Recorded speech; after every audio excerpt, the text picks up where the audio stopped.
बहुत कम लोग जानते हैं कि भगवान श्री राम के बाद अयोध्या का अगला राजा कौन बना, क्योंकि रामायण की मुख्य कथा श्री राम के जीवन और उनके आदर्शों पर केंद्रित रहती है।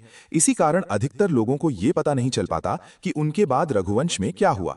असल में जब भगवान श्री राम ने अपना पृथ्वी अवतार पूर्ण किया और अयोध्या का शासन आगे सौंपने का समय आया, तब राजगद्दी उनके तेजस्वी, धर्मनिष्ठ और योग्य पुत्र कुश को दी गई। कुश को बचपन से ही मर्यादा, नीति, शौर्य और प्रजापालन का विशेष प्रशिक्षण मिला था। इसलिए वे भी श्रीराम की तरह न्यायप्रिय, विनम्र और पराक्रमी राजा बने। उनके शासनकाल में अयोध्या फिर से वैभव, सुख, शांति और धर्म का प्रमुख केंद्र बन गई। लेकिन रघुवंश की कहानी यहीं समाप्त नहीं होती, क्योंकि कुश के बाद इस महान वंश की एक लंबी परंपरा आगे बढ़ी जो कई पीढ़ियों तक चलती रही।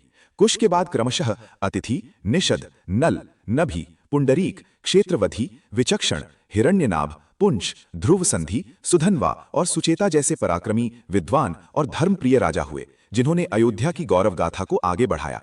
इन राजाओं में हिरण्यनाभ विशेष रूप से प्रसिद्ध माने जाते हैं, क्योंकि उन्हें सांख्य योग का महान आचार्य कहा गया है। उनके समय में अयोध्या केवल एक समृद्ध राज्य ही नहीं रही, बल्कि ज्ञान, तपस्या और धर्म का भी बड़ा केंद्र बन गई थी। रघुवंश की ये परंपरा केवल कुछ पीढ़ियों तक सीमित नहीं रही, बल्कि लगभग 60 से 70 पीढ़ियों तक चलती रही। इससे ये माना जाता है कि श्रीराम का वंश त्रेता युग से लेकर द्वापर युग के अंतिम चरण तक विद्यमान रहा। अंत में इसी वंश के सबसे प्रसिद्ध राजाओं में से एक बृहदबल हुए, जिन्होंने महाभारत के युद्ध में कौरव पक्ष की ओर से युद्ध किया और अभिमन्यु के हाथों वीर गति को प्राप्त हुए।